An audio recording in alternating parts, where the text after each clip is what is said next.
सभापती महोदय, पुरवणी मागण्यावरती बोलण्यासाठी संधी दिली त्याबद्दल मी तुमचं मनपूर्वक आभार व्यक्त करतो। खरं तर राज्यातील लोकांची मागणी असते की सरकारने जास्तीत जास्त निधी आम्हाला द्यावा, पण पहिल्यांदाच मी विरोधी पक्षाकडून ऐकतोय की जास्तीचा निधी तुम्ही का देताय, म्हणजे नेमकं यांच्या पोटात काय दुखतं हे मला समजलं नाही। राज्यातील कामं जर होणार असतील तर त्याबद्दल विरोधी पक्षांना आक्षेप घेण्याची काही आवश्यकता नव्हती, परंतु असो, त्यांना काय भूमिका मांडायची त्यांनी मांडलेली आहे। मी आपल्या माध्यमातून सरकारकडे विनंती करतोय, राज्यातील ग्रामीण भागातील विद्यार्थी एमपीएससी यूपीएससी करण्यामध्ये त्यांचा टक्का वाढलेला आहे आणि एमपीएससीच्या बाबतीमध्ये सरकार या 2-4 महिन्यामध्ये बरेच चांगले निर्णय घेताना आपल्याला दिसलं, परंतु अनेक काही बाबी आहेत की त्यामध्ये सरकारने सुधारणा करण्याची अत्यंत गरज आहे आणि त्यामध्ये काही गोष्टी मी आपल्यासमोर मांडतोय की जे सरकारने त्यामध्ये लवकरात लवकर बदल करावेत। पहिली त्यांची मागणी असे की महाराष्ट्र लोकसेवा आयोगाने राज्यसेवा मुख्य परीक्षेमध्ये जो बदल केलेला आहे तो बदल 2025 पासून लागू करावा। वर्षानुवर्षे प्रचलित अभ्यासक्रमानुसार तयारी करणाऱ्या विद्यार्थ्यांना कमीत कमी 3 ते 4 वर्षाचा कालावधीची आवश्यकता आहे असं विद्यार्थ्यांचं मत आहे। हा जो बदल केलाय तो खूप चांगला आहे, परंतु विद्यार्थ्यांची जी मागणी आहे त्याचा विचार करून सरकारनं यामध्ये 2023 ऐवजी 2025 असा बदल करणं अपेक्षित आहे। महाराष्ट्र लोकसेवा आयोग सदस्यांची जी संख्या आहे ती पूर्णपणे सरकारनं भरलेली नाही। मी आपल्या माध्यमातून मागेही आम्ही अधिवेशनामध्ये हा विषय घेतला होता, हजारो विद्यार्थ्यांच्या मुलाखती घेणं बाकी आहे आणि अजून सदस्य संख्या तुम्ही भरत नाही। मुळात सदस्य भरली, सदस्य संख्या जर आता म्हणजे माहिती नव्हती। माझी आपल्याकडे ही मागणी आहे सरकारकडे, सदस्य संख्या भरताना त्यामध्ये सर्वसमावेशक सदस्य असावेत, त्यामध्ये ओपनचे सदस्य, ओबीसीचे सदस्य, एससी एसटी, फिजे एनटी आणि मायनर ओबीसी या सगळ्या सदस्यांचा त्यामध्ये समावेश करावा। आता जर ते सदस्य राज्यपाल महोदयांच्याकडे जर पाठवले असतील तर आपल्याकडे मागणी आहे जी सदस्यांची संख्या आहे त्यामध्ये थोडी वाढ करावी, जेणेकरून परत विद्यार्थ्यांना मुलाखती न होण्यामुळे त्यांच्या नियुक्ती रेंगाळल्या जातील। 2020च्या पोलीस उपनिरीक्षक पदासाठीच्या मैदानी चाचणीसाठी केलेला बदल महिला उमेदवारांसाठी अडचणीचा ठरत आहे। महिला उमेदवारांची मागणी पाहता 2019च्या पूर्वीच्या मैदानी चाचण्या निकषावर आधारितच मैदानी चाचण्या घेण्यात याव्यात अशा पद्धतीची एक महत्त्वपूर्ण मुलींची मागणी आहे। अत्यंत चांगली गोष्ट सरकारने केलेली आहे। टीसीएस आणि आयबीपीएस या कंपन्यांद्वारे सरळ सेवा भरती घेण्याचा स्वागतार्ह निर्णय आपल्या सरकारने घेतलेला आहे, त्याबद्दल मी सरकारचं मनपूर्वक अभिनंदन करतो। विद्यार्थ्यांनी वेगवेगळ्या थरातून सरकारचं अभिनंदन केलेलं आहे, परंतु काही काळापूर्वी वरील कंपन्यांनी घेतलेल्या परीक्षामध्ये प्रश्न विचारताना सरळ सेवा भरतीच्या प्रचलित अभ्यासाला डावलल्याचे विद्यार्थ्यांचे म्हणणे आहे। विद्यार्थ्यांची मागणी अशी आहे की वर्षानुवर्षे सरळ सेवा भरतीच्या ज्या अभ्यासक्रमानुसार विद्यार्थी अभ्यास करत आहेत त्या अभ्यासक्रमानुसारच वरील कंपन्यांनी परीक्षा घेणं अपेक्षित आहे। ह्या सुद्धा सूचना कंपनीला सरकारच्या माध्यमातून दिल्या गेल्या पाहिजेत। आपल्या सरकारनं पोलिसांची मेगा भरती केली, ही खरं तर अभिनंदनीय गोष्ट आहे, परंतु त्यामध्ये जे पोलीस मध्ये बॅट्समन आहेत, बॅट्समनच्या जागाच त्यामध्ये नव्हत्या। ज्यांची उंची कमी आहे अशा लोकांना बॅट्समन म्हणून जाता येतं, परंतु त्या भरतीमध्ये त्यांच्या जागा नव्हत्या।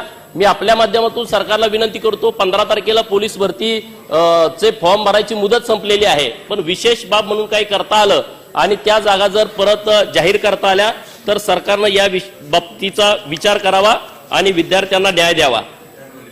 बँडवाले, बॅट्समन, बाकी जे विषय आहेत ते विषय माझ्या तालुक्यातला एक महत्त्वपूर्ण विषय आहे।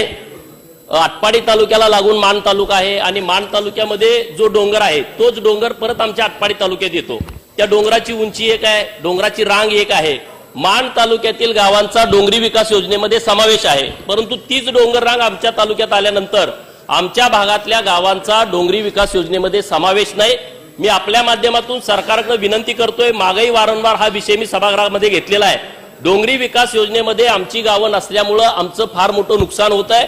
त्यामध्ये गुळेवाडी, विभूतवाडी, झरे, पारेकरवाडी, पडळकरवाडी, पिंपरी बुद्रुक, घरणिकी, बेरगळवाडी गाणन, कामत, जांभुळणी, वलवण, खरसुंडी, चिंचाळे, दावडवाडी, आवटेवाडी, नेलकरंजी, मानेवाडी, मेटकरवाडी, गोमेवाडी, हिवतड, काळेवाडी आणि तळेवाडी या गावाचा प्रामुख्याने समावेश होतोय। मी आपल्या माध्यमातून सरकारकडे विनंती करतोय की येत्या काही काळामध्ये या सगळ्या गावांचा समावेश हा डोंगरी विकास योजनेमध्ये व्हावा, जेणेकरून आमच्या भागातल्या डोंगरी गावांचा पायाभूत सुविधा असतील, आरोग्याच्या सुविधा असतील, शिक्षणाच्या बाबतीतल्या सुविधा असतील, तर या बाबीमध्ये खूप चांगला आमचा फायदा होईल।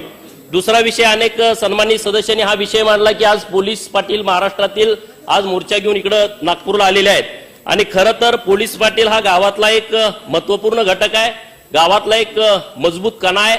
प्रत्येक ठिकाणी पोलीस पाटलांना वेळ द्यावा लागतो, पण त्यांचं जे मानधन बघितलं तर ते त्यांना न परवडणार आहे। 24 तास पोलिसांना ड्युटी करावी लागते आणि मग त्यांच्या काही मागण्या आहेत। किमान वेतन कायद्यानुसार प्रतिदिन 500 रुपये प्रमाणे 15,000 रुपये मानधन त्यांना मिळावं, पोलीस पाटील यांचे नूतनीकरणाची अट रद्द करण्यात यावी, पोलीस पाटील यांची निवृत्ती वयोमर्यादा 65 करण्यात यावी, महाराष्ट्र राज्य अधिनियम 1967 सुधारणा करण्यात येऊन 100% अंमलबजावणी करण्यात यावी, पोलीस पाटील यांचे परिश्रमिक, दैनिक व प्रवासी भत्ते नियमित करण्यात यावेत। असे अनेक विषय पोलीस पाटलांचे जे आहेत, आज मोर्चा पण इकडे आलेला आहे, तर त्याच्या बाबतीमध्ये सुद्धा सरकारनं विशेष लक्ष द्यावं। ग्रामीण भागामध्ये महत्वपूर्ण असलेल्या ज्या काही पोस्ट आहेत, पोलीस पाटील असेल, कोतवाल असेल, हे जे ग्रामपंचायतचा शिपाई असेल, हे सगळे महत्वपूर्ण घटक आहेत, त्याशिवाय गावाचं कामच चालू शकत नाही। कोतवालांचा तर विशेष महत्व ग्रामीण भागामध्ये आहे, तर कोतवालांच्याही काही मागण्या आहेत, त्या मागण्याच्या बाबतीमध्ये राज्य सरकारनं विचार करावा। कोतवाल यांना चतुर्थ श्रेणी बहाल करण्याबाबत चतुर्थ श्रेणी प्रक्रिया पूर्ण होईपर्यंत कोतवाल यांना समान काम समान वेतन नुसार त्यांना 15,000 रुपयाचं मानधन देण्यात यावं। कोतवाल यांना तलाठी पदासाठी त्यांची मागणी 25% आरक्षण करण्यात यावं। असे अनेक विषय कोतवालांचे पण आहेत। महत्वाचा विषय आहे होमगार्डचा, जो राज्यामध्ये पोलिसांच्या वरती प्रचंड प्रेशर असतं, वेगवेगळे सण असतात, वेगवेगळे कार्यक्रम असतात, त्यावेळेस पोलिसांच्या वरती प्रचंड कामाचं प्रेशर असतं, अशा वेळेस होमगार्ड त्यांच्या मदतीला येतात। मागे माननीय देवेंद्र फडणवीस साहेबांनी खूप चांगला निर्णय केला होता की होमगार्ड यांना नियमित त्यांना काम मिळावं। जवळपास 180 दिवसाचं काम त्यांना दिलं जात होतं, आता या 2-2.5 वर्षामध्ये त्यांना कामच मिळालं नाही। आता त्यांची मागणी आहे होमगार्डांची की 365 दिवस काम मिळावं, आणि होमगार्डचं मानधन हे 1 ते 15 तारखेपर्यंत मिळावं। होमगार्डना पोलीस भरतीमध्ये किमान 5% आरक्षण जे आहे ते वाढवून 10% आरक्षण करण्यात यावं आणि होमगार्डची दर 3 वर्षांनी होणारी पुनर्नोंदणी पद्धती बंद करावी। अशा पद्धतीचे होमगार्ड सगळ्या टीमची राज्यातल्या सगळ्या मागणी आहे, त्याचा सारासार विचार हे राज्य सरकारनं करावा।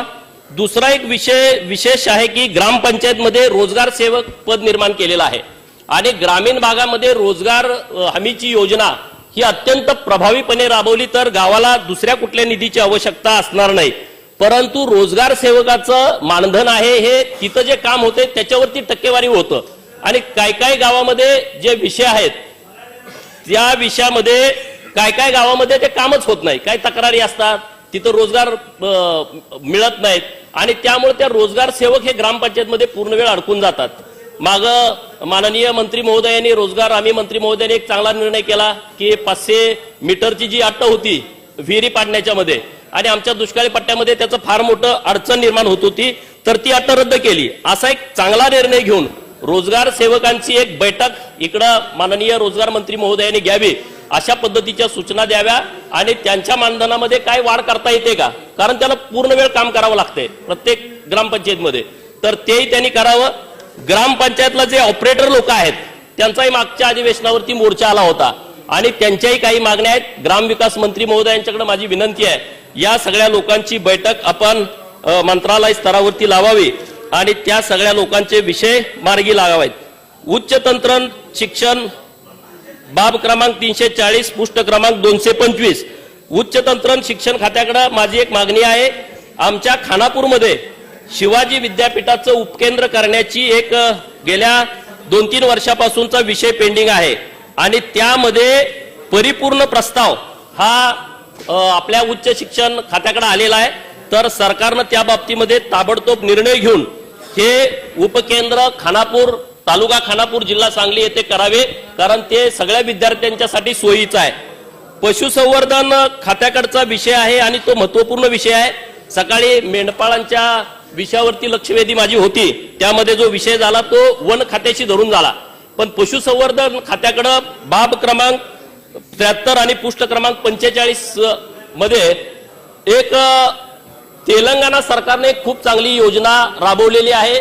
माननीय देवेंद्रजी फडणवीस साहेबांनी सरकारला सूचना केलेल्या आहेत. तेलंगणा सरकारनं एनसीडीसी मधून कर्ज रूपामध्ये तेलंगणा राज्यामध्ये जो धनगर समाज आहे तिथल्या धनगर समाजाला तेलंगणा स्टेट सीप अँड गोट डेव्हलपमेंट कोऑपरेटिव्ह फेडरेशनची स्थापना केली आहे आणि या फेडरेशनच्या माध्यमातून जवळपास 5,000 कोटी रुपयाचं कर्ज वितरित केलं आहे आणि त्यातलं 75% कर्ज हे माफ केलं आहे. मी आपल्या माध्यमातून सरकारकडे विनंती करतो, तेलंगणा हे आपल्यापेक्षा फार छोटं राज्य आहे, लोकसंख्येनं छोटं आहे, त्याचं क्षेत्रफळ छोटं आहे.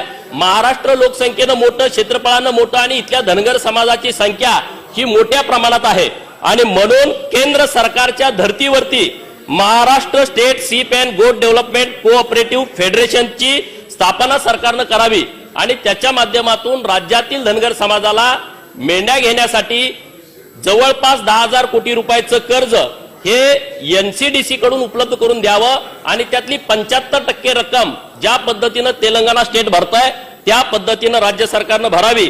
बाकीचे 25% जे काही शेअर्स असेल तो आमचे मेंढपाळ बांधव भरतील. दुसरा विषय आहे की सकाळी जी चर्चा झाली हा विषय ओबीसी खात्याकडे आहे. ओबीसी खात्याकडे धनगर समाजाच्या मेंढपाळाच्या बाबतीमध्ये 2-3 विषय आहेत. ते विषय त्यांनी पशुसंवर्धन खात्याकडे वर्ग केले पाहिजेत. नाहीतर मेंढपाळांचे विषय एकदा वन खात्याकडे, एकदा पशुसंवर्धन खात्याकडे आणि नंतर ओबीसी मंत्रालयाकडे. जे आदिवासींना ते धनगरांना यामध्ये काही योजना आल्या त्यामध्ये जून, जुलै, ऑगस्ट, सप्टेंबर या 4 महिन्यामध्ये मेंढ्यांना इथं वन खातं परवानगी देत नाही. तर तुम्ही परवानगी देत नाही तोपर्यंत जे सरकारनं निर्देश दिलेले आहेत, एका मेंढपाळाला महिन्याला 6,000 रुपये हे चराईचा भत्ता द्यावा, एका वर्षामध्ये 4 महिन्यामध्ये 24,000. तर तुम्ही महाराष्ट्रातील मेंढपाळांची आमच्या गणती करा, संख्या किती आहे बघा, जे मेंढपाळ बहुल तालुके आहेत तिथली संख्या काढा आणि त्यांना हे 4 महिन्याचे तुम्ही 24,000 रुपये द्या. कधी तुमचा निर्णय व्हायचा तेव्हा होऊ द्या. आता मी विशेष अभिनंदन सुधीर भाऊंचं करेन की सकाळीच त्यांनी आज सगळ्या खात्याला पत्र दिलं, जलसंपदा खात्याला पत्र दिलं, महसूल खात्याला पत्र दिलं, पशुसंवर्धन खात्याला पत्र दिलं, ओबीसी मंत्रालयाला पत्र दिलं की मेंढपाळांच्या विषयावरती निर्णय घेण्यासाठी. तोपर्यंत सरकारनं गांभीर्यानं विचार या गोष्टीचा करावा की 24,000 रुपये दरवर्षी एका मेंढपाळाला चराईचा भत्ता हे सरकारनं ताबडतोब दिला पाहिजे. मेंढपाळानं सरकारनं कधीच काही मागितलं नाही आणि मेंढ्यांची संख्या जर वाढवायची असेल, व्यवस्थितपणे मेंटेन करायची असेल तर सरकारनं पाठबळ देण्याची प्रचंड आवश्यकता आहे. दुसरा विषय महत्वपूर्ण आहे की अहिल्यादेवी शेळी मेंढी महामंडळाच्या बाबतीमध्ये जानकर साहेबांनी सकाळी मागणी केलेली आहे की त्याला तुम्ही बजेट देत नाही आणि मग बजेट नसल्यामुळे योजना राबवल्या जात नाहीत. तर या बजेटमध्ये तुम्ही ज्या 5 योजना राबवताय, 5-6 योजना, त्या योजनांमध्ये तुम्ही प्रामुख्यानं 20 मेंढ्या आणि 1 नर हे यशवंतराव महामेश योजनेतून 2 वर्षामध्ये दिलंच नाही. मागच्या सरकारनं 50 कोटी रुपयाच्या मेंढ्या वाटप केल्या होत्या, त्याच्यानंतर 2 वर्षामध्ये एकही गट वाटप झालेला नाही. तर ते ताबडतोब तुम्ही त्याच्यावरती पैसे धरून ह्या गटाचं वाटप केलं पाहिजे. या पुरवणी बजेटमध्ये त्याचा कुठंच उल्लेख नाही. तर ताबडतोब या गोष्टीचा समावेश मंत्री महोदय तात्काळ या विषयामध्ये केला पाहिजे. दुसरा विषय आहे की ज्या पायाभूत सुविधा लागतात मेंढपाळांना, त्या मेंढपाळांना 75% अनुदानावरती देताय तुम्ही. तर मेंढपाळ ते खूप चांगल्या पद्धतीनं त्याचा उपभोग घेत आहेत, जास्तीत जास्त लाभार्थी त्याचा लाभ घेत आहेत. पशुखाद्यासाठी 75% अनुदान सरकारच्या माध्यमातून दिलं पाहिजे अशी आपल्याकडे मागणी आहे. बॅलर मशीन जे 8,75,000 रुपयाचं आहे आणि 4 लाख रुपये सरकार देत आहे आणि बाकीचे पैसे ते लाभार्थीने भरावे. एवढे पैसे भरू शकत नाही लाभार्थी. याच्यामध्ये काहीतरी वाढ करा, कारण ही योजना आणल्यापासून एकाही मेंढपाळांचा राज्य सरकारकडे प्रस्ताव आला नाही. दुसरा विषय, पशुखाद्याचा कारखाना पण या योजनेमध्ये घेतलाय, त्याला 10 लाख रुपयाचं बजेट आहे आणि एकही प्रस्ताव तुमच्याकडे आला नाही. कारण तुम्ही 5 लाख रुपये देता आणि 5 लाख रुपये मेंढपाळ माझा घालू शकत नाही. त्यामुळे या ज्या योजना आहेत त्या नुसत्या कागदावरती न राहता याचा सारासार विचार करून तुम्ही त्याचा निर्णय करावा. दुसरा विषय आहे विम्याच्या बाबतीमध्ये. माननीय मंत्री महोदयांनी माननीय मंत्री महोदयांनी माझा विषय आहे सभापती महोदय मला सभापती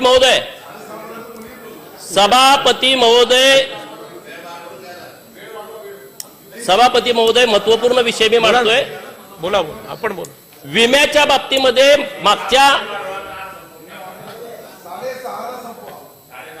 मागच्या अधिवेशनामध्ये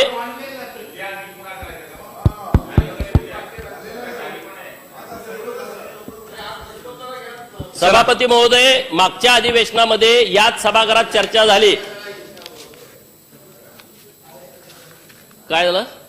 बोला बोला पडळकर साहेब आपण कन्क्लूड करा. साहेब महत्वाचा विषय मेंढपाळांचा जो सकाळी चर्चा करता आला नाही. तुम्ही कन्क्लूड करा. सभापती महोदय विम्याच्या बाबतीमध्ये मागच्या अधिवेशनामध्ये एक महत्वपूर्ण चर्चा सभागृहात झाली होती आणि सरकारच्या वतीनं माननीय पशुसंवर्धन मंत्री महोदयांनी शब्द दिला होता की आम्ही सरकारच्या माध्यमातून विमा उतरू. मी आपल्याला विनंती करतो, राज्यामध्ये हजारो मेंढ्या या कधीतरी मोठा पाऊस पडतो, कधीतरी विजा पडतात, तुम्ही बोला. तुम्ही कधीतरी शेतकऱ्यांच्या तिथं औषधं मारलेली असतात. हे मेंढपाळांना माहित नसतं. त्यामुळं तिथं अनेक मेंढ्यांचा दुर्दैवी मृत्यू होतो. तर आपण जी विमा योजना आणणार आहे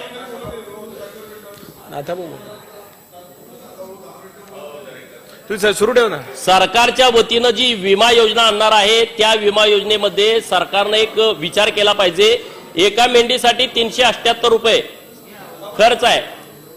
तर त्यामध्ये 378 एक मेंढपाळ भरू शकत नाही एका मेंढीसाठी, कारण 100, 200, 300 मेंढ्यांची संख्या असते आणि लाख 1.5 लाख रुपये तो मेंढपाळ भरू शकत नाही. तर या विम्याच्या बाबतीमध्ये सरकारनं एक चांगला निर्णय करावा. दुसरा विषय, सरकारच्या वतीने खूप चांगली योजना आणलेली आहे आणि त्या योजनेमध्ये ज्या फिरस्ती दवाखाने आहेत पशुसंवर्धन खात्याचे मेंढ्याच्या बाबतीमध्ये आणि मोठ्या जनावरांच्या बाबतीमध्ये, त्या धर्तीवरती बाईक अँब्युलन्स ही संकल्पना आपण राबवली पाहिजे. जिथं 4 व्हीलर गाड्या जात नाहीत आणि 4 व्हीलर गाड्यांची किंमत फार आहे, 18 लाख 20 लाख रुपये. तर बाईक अँब्युलन्स जर आपण तयार केली आणि आमचे मेंढपाळच बऱ्यापैकी डॉक्टर असतात, त्यांना एक 15-20 दिवसाचं ट्रेनिंग दिलं तर ते डॉक्टरांसारखी ट्रीटमेंट करू शकतात. इतकं ज्ञान त्यांच्यामध्ये असतं. तर अशी काही लोक आयडेंटिफाय करून त्यांना मानधनावरती जर सरकारनं ठेवलं तर हा जो प्रश्न आहे लसीकरण करणं, काही वेगवेगळे रोग येतात, तर त्या बाबतीमध्ये सरकारला चांगली मदत होऊ शकते. धनगर समाजाच्या ज्या योजना आहेत त्या योजनांच्या बाबतीमध्ये सरकारनं या बाबतीमध्ये जास्तीत जास्त निधी द्यावा अशी आपल्या माध्यमातून सरकारकडे माझी कळकळीची विनंती आहे. आपण मला पुरवणी बजेटवरती बोलण्याची संधी दिली त्याबद्दल मी सभापती महोदयांचा आभार व्यक्त करतो आणि थांबतो. धन्यवाद.